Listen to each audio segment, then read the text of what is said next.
के पहाड़ों के दामन में एक गांव बसा हुआ था। इसी गांव के किनारे पर एक पुराना लकड़ी का मजबूत सा एक मकान था जो बर्फबारी और सख्त मौसमों को सहने का आदी था।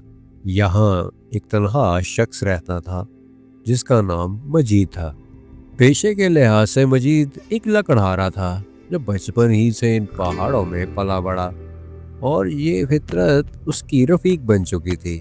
हर सुबह वो कुल्हाड़ी लेकर जंगल की तरफ निकल जाता और शाम से पहले लकड़ियां काट कर वापस आ जाता। मजीद ने देखा कि आसमान पर हल्के बादल छाए थे और दूर पहाड़ों पर बर्फ पड़ चुकी थी। उसने अंदाजा लगाया कि शाम तक बर्फबारी शुरू हो जाएगी, मगर वो ये भी जानता था कि लकड़ी का जखीरा भी कम हो रहा है और सख्त सर्दी में लकड़ी की बहुत ज़रूरत पड़ती है। वो हस्बे मामूल अपनी कुल्हाड़ी कंधे पर रखे पहाड़ों की जानिब चल पड़ा। मजीद दरख्तों के दरमियान अकेला लकड़ियां काट रहा था। परिंदों की चहचहाहट भी कभी कभार साथ देती थी। दोपहर तक उसने काफ़ी लकड़ियां जमा कर ली और अब उसने सोचा कि वापसी का सफ़र इख्तियार किया जाए। रास्ते में अचानक मजीद ने देखा कि ढेर सी बर्फबारी पड़ चुकी है। ठंडी हवाएं चलना शुरू हो गई और बर्फ और गिरने लगी।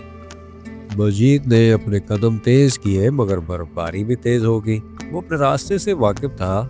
आखिरकार शाम होने तक वो अपने घर पहुंच गया। खैरियत से घर पहुंच चुका था। रात होते ही बर्फानी तूफान ने पूरे इलाके को अपनी लपेट में ले लिया।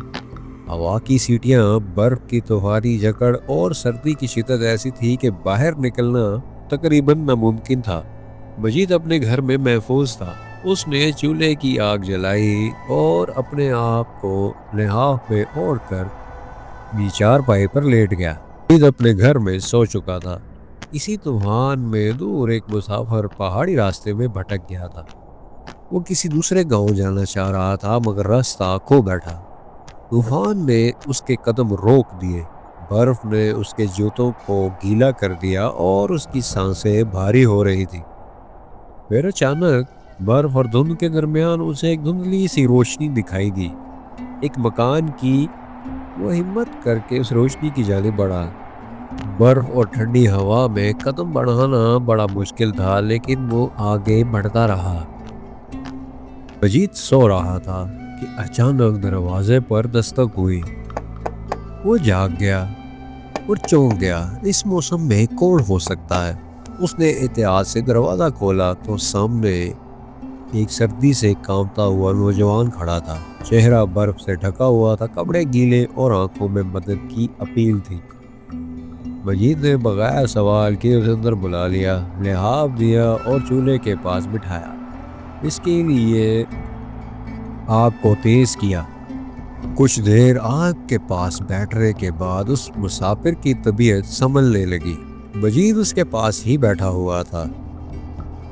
बाहर तूफान का शोर था मगर कमरे के अंदर दर्जा हरारत मुनासिब था। तूफान के शोर के बावजूद अंदर की फिजा नरम और महफूज थी। मजीद ने अजनबी के बारे में उससे पूछा, जी भाई, आप कौन है और यहाँ कैसे आना हुआ आपका? मेरा नाम अदनान है, मैं एक ताजर हूँ। बर्फबारी की वजह से मैं रास्ता भटक गया था। दूर से आपका घर दिखा तो मदद के लिए यहाँ आन पहुंचा। सही कहा आपने, पहाड़ों के मौसम का कोई भरोसा नहीं भाई, लेकिन इंसान का फर्ज है कि दूसरे की मदद करे। यार दोनों बातें करते रहे और एक छत तक रहे। दोनों काफी हद तक एक दूसरे के दोस्त बन चुके थे और अदनान 3 दिन तक घर के अंदर महफूज रहे। चौथे दिन सुबह सूरज निकला। पहाड़ों के ऊपर बर्फ की चादर थी। आसमान साफ था और हवा में हल्की सी ताजगी थी। अदनान ने अब रुखसत की तैयारी की और मजीद का हाथ थाम कर कहा, आपने मुझे नई जिंदगी दी है, ये एहसान उम्र भर नहीं भूलूंगा। अरे नहीं मेरे दोस्त, ऐसी बातें करके तुम मुझे शर्मिंदा कर रहे हो। इंसानी रिश्ते बर्फ की तरह नहीं होते कि पिघल जाए, ये तो दिल में जन्म लेते हैं। पर यूं अदनान अपने रास्ते की जानिब गामजन हो गया और मजीद उसे जाता हुआ दूर तक देखता रहा। के जाने के बाद मजीद बड़ा खुश था। اس دن وہ ایک الگ انسان بن چکا تھا، کیونکہ وہ صرف ایک لکڑہارا نہیں تھا بلکہ ایک مددگار آدمی بھی تھا جس نے ایک انسان کی زندگی بچائی تھی۔ عدنان کے جانے کے بعد مجید نے اپنے گھر کی دیکھ بھال شروع کی اور پھر ہمیشہ کی طرح جنگل کی جانب لکڑیاں کاٹنے روانہ ہو گیا، اور پھر سے امید کرنے لگا کہ اللہ اسے پھر کسی نہ کسی کی مدد کرنے کا موقع ضرور دے گا۔ تو دوستو، مجھے امید ہے آپ کو یہ کہانی پسند آئے گی۔ ویڈیو پسند آئے تو اس کو لائک، شیئر اور چینل کو سبسکرائب ضرور کیجیے گا۔ تو دیکھتے رہیے Danial Haider toon T V. ملتے ہیں نیکسٹ ویڈیو میں۔ اللہ حافظ۔